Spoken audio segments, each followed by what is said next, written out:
জীবনের পরিবর্তন চাইলেও এমন পরিবর্তন কখনোই আশা করেননি এসএসসিতে এক বিষয়ে পরীক্ষা দিয়ে দুই বিষয়ে ফেল করা জিৎ চন্দ্র মোহন। পরীক্ষা দিয়েছিলাম একটা, সেখানে আমি দুই বিষয়ে ফেল করছি, যেখানে আমার অ্যাডমিটও ছিল একটা সাবজেক্ট। আর এই ঘটনা তার একার সাথে ঘটেনি।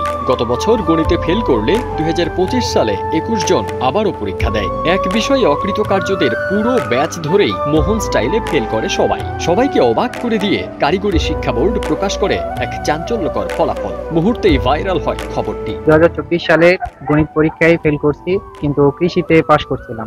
এই বছর পরীক্ষা দেওয়ার পর গণিতে পাশ আসছে, কিন্তু কৃষিতে ফেল দেখাচ্ছে। এটা শুধু আমাদের সাথে হয়নি, আমাদের বাচ্চা যেগুলো ছিল তাদের সবার সাথেই হয়েছে। 2024 সালে কারিগরি শিক্ষা বোর্ডের অধীনে এসএসসি এক্সাম দিই, সেখানে আমি গণিত বিষয়ে ফেল করছিলাম। দীর্ঘ 1 বছর লেখাপড়া করার পর 2025 সালে আমি তখন এসএসসি এক্সাম দিই, তখন আমি দেখতেছি যে আমার দুইটা বিষয় ফেল, একটা হলো কৃষি আর একটা হলো গণিত। এই দুইটাতে আমাকে ফেল দেখাইছে।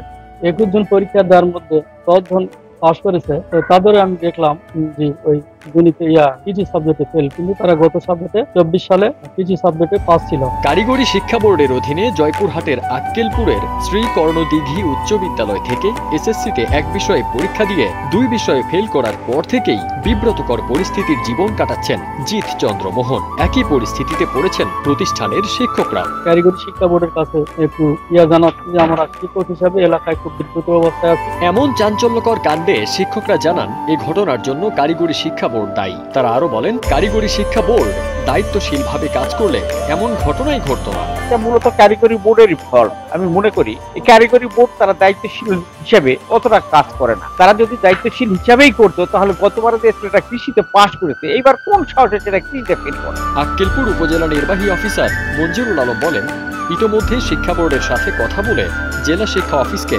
বিষয়টি জানানো হয়েছে। শিক্ষার্থীরা তাদের প্রাপ্য ফলাফলটাই পাবেন বলে আশ্বাস দেন এই কর্মকর্তা। আমরা ইতিমধ্যে বিষয়টি নিয়ে শিক্ষা বোর্ডের সঙ্গে যোগাযোগ করেছি এবং আমরা আশ্বস্ত করতে চাই যে কোনো বিবেচনা করা হবে এবং তারা যারা পরীক্ষা দিয়েছে তাদের যদি কোনো ধরনের ভুল ত্রুটি থাকা যায়, সেক্ষেত্রে আমরা উপযুক্ত ব্যবস্থা নেব। এবং ইতিমধ্যে আমরা জেলা শিক্ষা অফিসকে এই বিষয়টি জানিয়েছি এবং বোর্ডকেও জানিয়েছি, তারা বিষয়টি দেখবেন। এবং আমরা আশ্বস্ত করতে চাই যে শিক্ষার্থীদের কোনো ধরনের কোনো সমস্যা হবে না। আমরা সবাই মিলে একসাথে হয়ে কাজ করছি এবং যে রেজাল্টটা তাদের প্রাপ্য সেটাই তারা পাবে। আক্কেলপুর উপজেলা মাধ্যমিক শিক্ষা অফিসার জাবেদ ইকবাল বলেন, এটি খুবই দুঃখজনক ঘটনা। কেবল বোর্ডই এটার সমাধান দিতে পারে, আমাদের হাতে এর কোনো ক্ষমতা নেই। আমরা তাদের সুযোগ এবং জানাবো যে কেন কৈফিয়ত চাইবো, কেন তারা ফেল করছে এবং আমরা তাদের কৈফিয়ত চাইবো। ফারদিন সানি, দেশ রূপান্তর।